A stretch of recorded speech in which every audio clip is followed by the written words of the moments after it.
What is going on, my fellow Martians? Welcome back to another episode of Mixed Martial Arts. My name is Austin Shaper, and as per usual, this is a podcast where we explore the topics of UAP, the UFC, and World War III. Today, being a UFC episode, we are going to break down briefly, not too long, the pay-per-view that just happened in Abu Dhabi over the weekend. Happened at 2 p.m. in the afternoon on Eastern time zone, which was a big problem for me because it was in the middle of my work schedule. I was very worried the entire day because I pretty much felt like I wasn't going to be able to watch it in real time.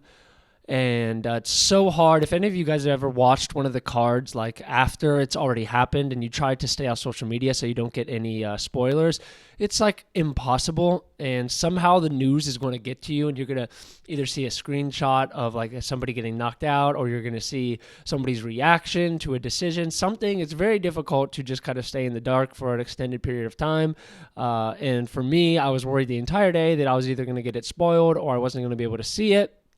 And it ended up kind of working out for me. I got to watch the main event and like most of the co-main event, and that was about it. So if there's any fights that you guys want to go over that I'm not going to cover today, let me know in the comments section. You guys can maybe update me because I did not get to see a lot of it. I heard about the whole Johnny Walker, Magomed Ankalaev drama with the whole doctor stoppage.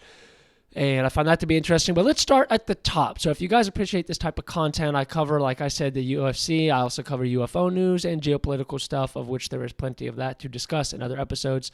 Do me a favor and just click subscribe on the YouTube channel. That really helps me out. It's a way to tell YouTube that you enjoy this type of content and you'd like to see more of it. It's a free, simple, easy way to help me out. I'd really appreciate it. I love doing this, love growing this channel, and let's dive in. So let's start at the very top with the main event, Alexander Volkanovski versus Islam Makhachev for the rematch on, 11-day notice. And what else can you say? I mean, if I'm breaking any news to you guys, I'd be surprised, but Volk gets head kicked into Narnia. He gets TKO'd late into the first round. Forget exactly when they stopped. I want to say maybe like 3.5 minutes, somewhere around that. And the head kick itself, first of all, it just boinged right off the top of his head. It was wicked. Islam dragged his shin across Volk's forehead, cut him wide open. Yeah, I believe on the eyebrow.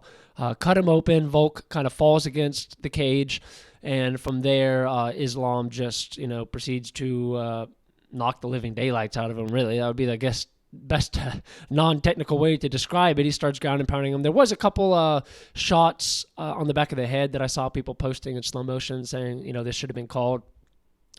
I don't know. What the back of the head thing is weird to me because I feel like it depends on what your opponent is doing. Like if your opponent is giving, you're in the middle of a combination and the opponent is kind of ducking their head, like Volk was kind of hanging on for dear life, you could say. So it didn't seem like he was really had any wherewithal about him, and he was kind of ducking his head, and that's why the shots were landing that way. So I don't feel like there should have been any sort of, nothing called by the ref. I mean, if anything, he could have called the fight right after the head kick because Volk kind of he just wobbled, fell back against the cage, and then I don't know how many shots Islam landed, but it was quite a few. It was vicious.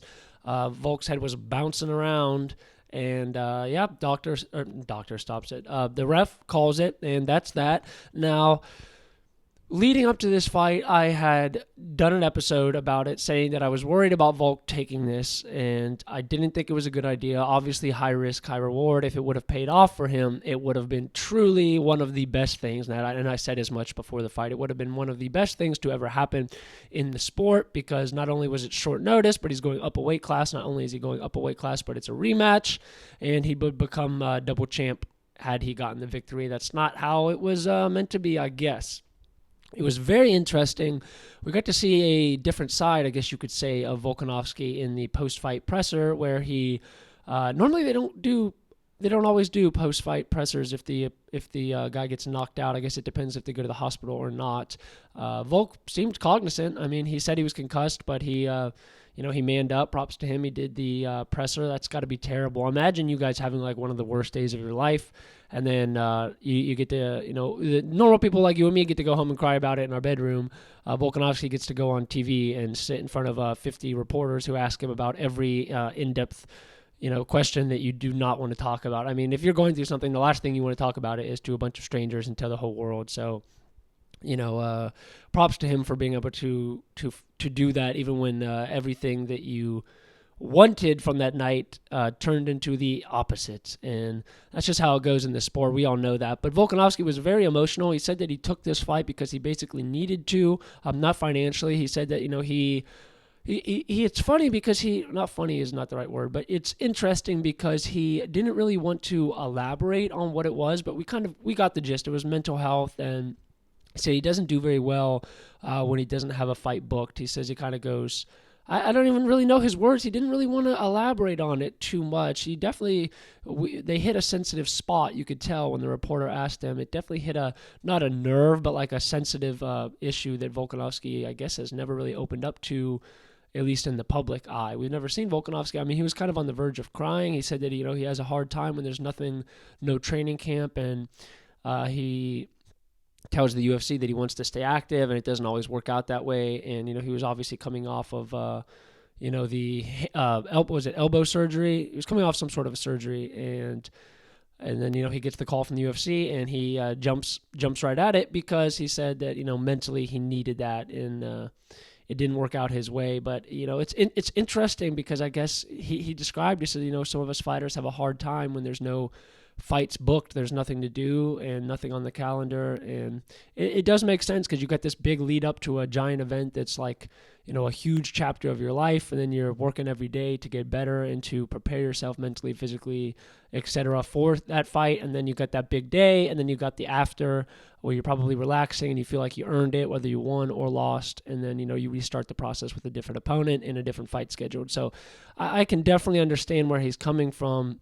And it's kind of a bummer because while Islam, it's interesting because Dana in the post-fight presser, he said, and this isn't how I initially thought of it, but Dana mentioned that, this wasn't as if, this was final. This rematch was final. It put the stamp on it. It showed that Islam, I guess is better than Volkanovski. That's what it showed. And it's hard to argue with that logic. And Dana said, it's not like he got to the third or fourth round and gassed out, and then, Islam just kind of wrestled him, and then we could all sit there and say, okay, well, Volkanovski didn't have a training camp, so he just doesn't have the gas tank. If he had the gas tank, it would have been a different story. And I agree, that is not what happened. I mean, we got finality. We did. I mean, he got messed up bad. Volkanovski landed barely anything. He landed some leg strikes. Not one shot to the head did he land on Islam, to my knowledge. And yeah, he just never really got going because, Islam put him in the clinch. Volk had a very hard time getting out of that clinch. And, it was such a quick fight. I think Islam threw that head kick once before earlier into the round, and it did kind of land, but not flush. And then, he tries again and gets it. So there wasn't too much to go off of, but I agree with what Dana's saying, but then also I think there's a little bit more to it than meets the eye because just my opinion, could be wrong on this, but we'd have to hear what Volk thinks about that. But if Volk had a full training camp, I think on 11-day notice, and I'm no expert, but just off my feeling, it's not just a matter of the cardio gas tank that they're preparing for with these training camps and why they're so important, but it's everything. Think about the hand-eye coordination, the rhythm, just everything that it takes to be able to get in that reactive fight mode. And when you only have 11 days notice, it makes sense to me that maybe the weight cut would have been harsher, but I don't think the knockout was due to a weight cut issue. I saw some people talking about that, he had to cut weight in 11 days. That's probably why. That is possible. I thought of it more of he's just not in the groove of things. It's very hard to come off probably a surgery and then the couch and kind of a moderately training and taking a world title fight. And it's not like he looked bad. He didn't look bad, but he definitely didn't look as sharp. His body shape in particular kind of looked flabby, and he just didn't look himself. I feel like even as the fight was about to start, I don't know, I just got this feeling it definitely looks like he's coming off the couch and surgery. It looked like that. It makes him all the more brave for being able to take it, but it definitely leaves a bad taste in his legacy somewhat. It's not as if he's not a pound-for-pound great. Still, he is. But it's just kind of how I previewed it happening. It's very depressing because now it's like we're never going to get to know what it would have been like if they were on even ground, where Volkanovski had a training camp just like Islam did. Instead, that's not how we got it. And there's always, in my opinion, going to be this little thing lingering of, what if Volkanovski would have had a full camp? Would he have eaten that shot? Would he have had the wherewithal, the reaction time to block that shot better? Who knows? I guess we're just getting into speculation here. We certainly are, but it's just hard for me to look at it as an even match. Like the first fight was the first fight. It was a perfect display of both of their skills, and I'd have to go back and rewatch it. I initially thought Volk won, but I definitely see the argument for Islam. But regardless, you got to see them both at their best in a full camp, not injured, so on and so forth. This fight, I'm always going to think of it as like, okay, it was final. There was finality in it, no doubt. I mean, Islam put a stamp on it. There's nothing you can say to deny that. Props to him. He's amazing. And just bums me out that Volk took it. It saved the card, definitely, but at the expense of his own legacy in a way. So that's sad, but such is life, I suppose. I'm sure he got handsomely rewarded for it, got a fat paycheck without a doubt. And it's funny because we keep hearing the comparisons of Islam to Khabib, and I just don't find them to be all that similar.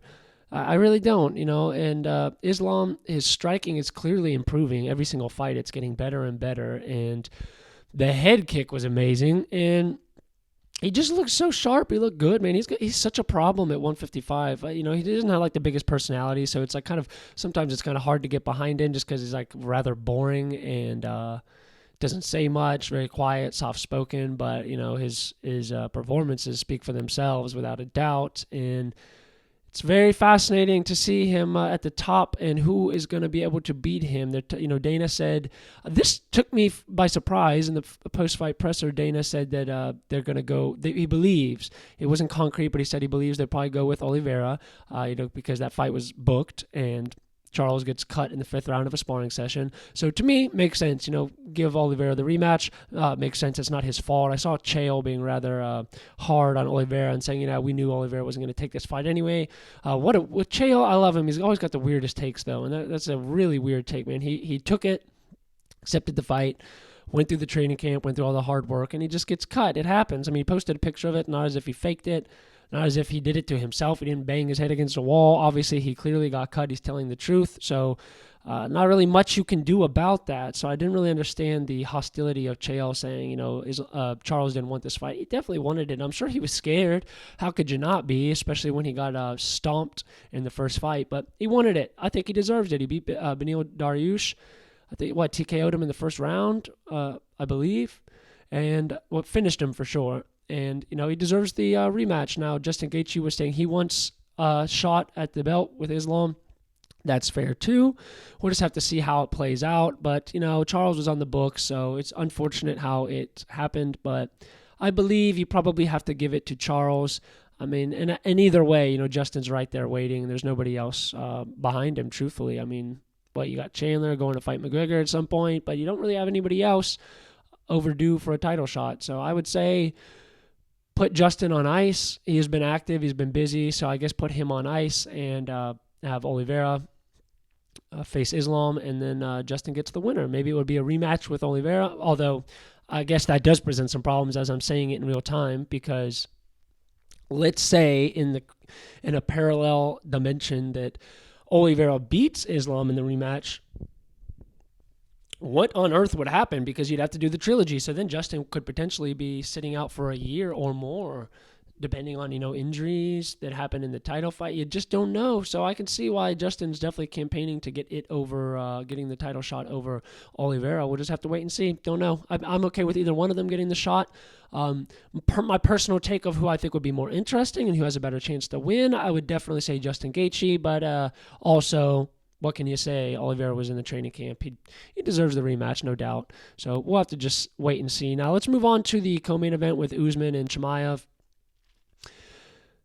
What else can you say? So for me, I missed like 3/4 of the first round, and I ended up going back rewatching some of it this morning. But I missed nothing because when I first turned on the fight, I was working, and so like I was trying to find somewhere I could park. I drive for my job, and so I had to park my truck somewhere and try to find somewhere with good service. And when I got into the fight, it was probably like 2 minutes, minute and a half left in the first round. Chimaev was on Usman's back, and he got close to finishing it a couple times, but never was able to quite flatten Usman out for long enough and get the TKO or a submission.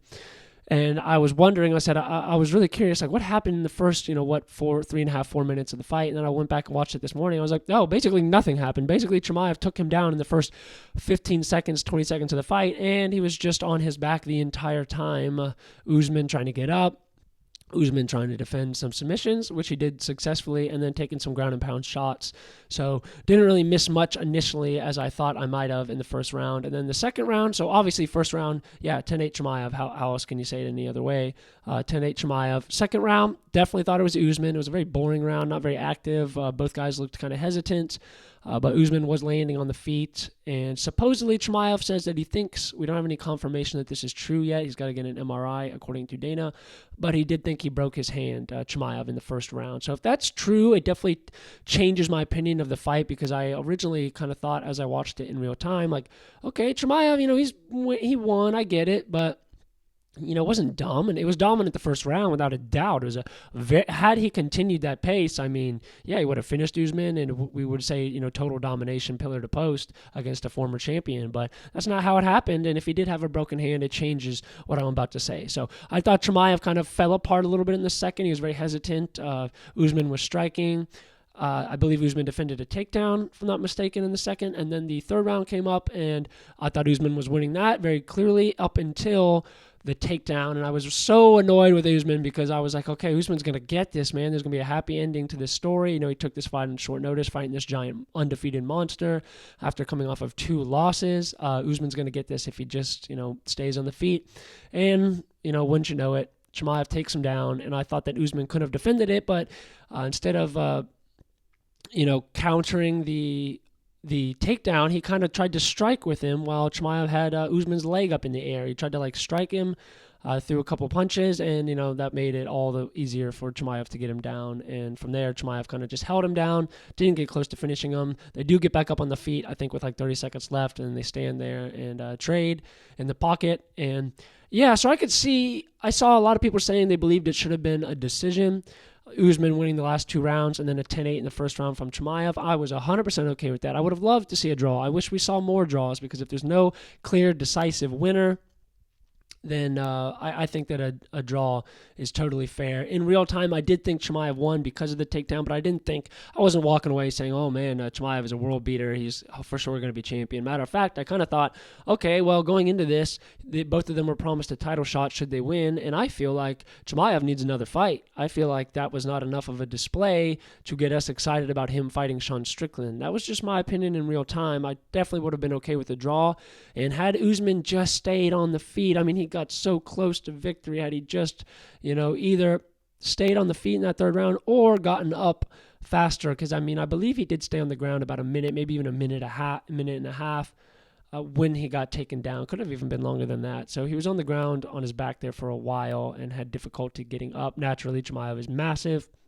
and has that top pressure. So what can you say? Usman, heart of a lion, very sad to see him lose now 3 in a row. The sport is brutal, and Usman was emotional after his, when he gave an interview with Megan O'Leary, he was very emotional too. Seemed like he was on the verge of tears, and he said he regretted not taking a 5-rounder because apparently the UFC offered him as much, that it could have been 5 rounds.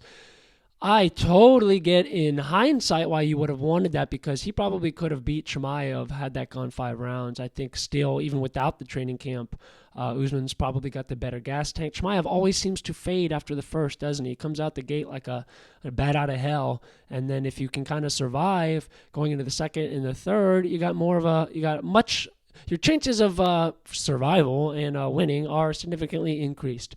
But Usman turned it down, which I can 100% understand, because imagine if you have no training camp, you get into the 4th round, and then you realize, oh shoot, I've got nothing left in the tank, and I got to survive 10 minutes with this monster. So it makes sense why he didn't. In hindsight, knowing what we know now, he should have. So it's a bummer, man. 3 losses in a row from what I believe to be one of the pound-for-pound greats. This sport is brutal. Your time at the top is short, and your fall is steep. So I'm sure he can turn it around. I would like to see him probably go back down to welterweight, especially if we get the parity of Colby beating Leon Edwards in some dominant fashion that doesn't merit a rematch. I would love to see Usman Covington 3 for the belt, though I suppose, Usman riding a 3-fight losing streak, it could be difficult to throw him into a title shot. But I think this is a rare exception where you could, because the first 2 losses were to the champion, and then the third one was up a weight class against essentially the number 1 contender on like 11-day notice. So I think that this does merit the trilogy if Colby gets past Leon and becomes champion. I guess time will tell. What comes next for Chimaev? I don't think, I think Dricus du Plessis deserves the title shot. He finished former champion in that weight class, Robert Whittaker, whereas Chimaev barely skirted past, debatably didn't even, but, according to the judges, skirted past Usman on 11-day notice, smaller former champion coming up to the weight class, and you couldn't even finish him. You couldn't even finish the fight dominantly, and many people thought Usman won, or at least that it was a draw. So, no, I think this is a circumstance where you got to give it to Dricus. I think he deserves it. He finished Robert Whittaker in absolute dominant fashion. I think give him Sean Strickland and give Chimaev one more fight, or maybe even Chimaev, I suppose, wait for the winner of the match between DDP and Sean Strickland. So I guess time will tell, but that's just my opinion. I'm open to hearing what you guys think about it. As far as what comes next for Islam, I guess Charles or Justin, and then with Johnny Walker and Magomed Ankalaev, the third fight on the pay-per-view. Glad I didn't buy this one, because I think they said there was 24 minutes of total in-cage time on the main card. Woo, man, that sucks. So whoever paid $90 for that, that's a bummer. Sorry to hear it. Johnny Walker, I guess when the doctor came in, there was an illegal knee thrown against the cage by Magomed, and then the doctor comes in and says to Johnny Walker, they ask him questions to make sure they're cognizant, make sure they're with it before they resume the fight. Asked Johnny Walker what country he's in, and Johnny Walker said the desert, which is not entirely wrong. He was in the desert, but what specific desert probably would have been a better answer. And the doctor stops it because of that. I heard there were some other controversial calls from that doctor earlier in the night that I didn't get to check out. Because I didn't get to watch the prelims yet. So the situation of Johnny Walker, man, what a bummer. I mean, can you imagine how pissed you'd be if you spend months of your life training for something, flying across the world, spending money, yada, yada, mentally preparing yourself, and then it gets stopped in the first round, and you're cognizant. I mean, Johnny Walker was clearly cognizant because he was trying to fight Magomed after the fight was over. Dana had to come in, security had to come in, so clearly he was with it. He was up on his feet. He looked fine to me. And the fact that they didn't get a translator who spoke Portuguese, a doctor who could, speak his native language to Johnny Walker. I mean, obviously, you ask him with the crowd, the lights, getting doinked in the head with a knee, and then asking him a question, even if he wasn't, concussed or rocked at all, he still may have answered it wrong. His English is not his first primary language, so I would have been very frustrated if I was Johnny Walker. I can only imagine the frustration he's going through. I guess rematch it, throw it back. See no reason why not to, because there's not much going on at 205. We don't even know who. Obviously we're getting the title fight here soon, but other than that, it's like we don't really have many contenders. It's kind of a shit show, honestly, at 205 still. So I say just rematch it quickly. It was the first round, so both guys are fine. Get them on the next card, really, or the next 2 cards. Obviously, that means they have to go through another training camp, but such is life. That doctor probably shouldn't work again. Would be my estimate. So, if there's any other fights I missed on the prelims that you guys want to talk about, just let me know in the comments section. I think that's going to be it for today's episode. I got to get my day started. I'll be back in the next day or two with probably a UFO episode, since it's been about a week since I've posted one of those. There have been some recent developments that are worth sharing in that world. If you guys enjoy this type of content, not only click subscribe on the YouTube channel and click the notification bell so you are alerted when I release a new episode, but also if you're listening on audio platforms for like Spotify, Podcast Addict, Apple Podcasts, etc., just click follow, leave me a 5-star review. That helps the algorithm pick me up and show the show to other people who have not seen it. So it'd be a big help if you guys appreciate what I'm doing to just do something free, quick, and easy. Takes you 1 second. It really could help me grow my podcast. I would really appreciate that. And then lastly, if you guys would like to be a part of the conversation on a daily basis with myself and others, we got a small but growing Discord group called Mixed Martial Arts. The link is in the description to this video, and also on the podcast episode you can find it. And just people from all over the place who enjoy talking about the same things. Maybe you like World War III geopolitical stuff, but you don't care about UFOs, and maybe you like UFC and World War III stuff, but so on and so forth. We have 3 little subgroups under Mixed Martial Arts where we share news, share our experiences, our interest in these topics, and it's fun to be able to discuss this stuff. As much as I like doing the monologues, I like talking with other people and hearing their opinions and how they relate to these subjects, how they enjoy talking about them, and just kind of following these subjects. So that is what we got with Mixed Martial Arts. Stay tuned, because we're going to be doing a lot of fun stuff as the podcast grows, doing merchandise, doing gaming nights, and doing these spaces on Twitter. I should say this, follow me on Twitter. I'm starting to post a lot more now. I was just a spectator for a long time, but I thought, you know what, I'm always taking the news and sharing it in the Discord group or sharing it with my buddies. I might as well just be on Twitter. So you can find me on Twitter at Mixed Martial Arts. I believe my specific handle is UAP, UFC, World War III, like WW3. But I believe if you type in Mixed Martial Arts, you can find my display name. So go ahead and follow me there. I post a bunch of breaking news. So if you guys just want to stay updated on any of these 3 subjects, go to that page, because I'm constantly posting news and sharing headlines. So I appreciate you guys so much for tuning in. We'll be back with another episode in the next day or 2. You guys rock. Peace out, Martians. We'll talk soon.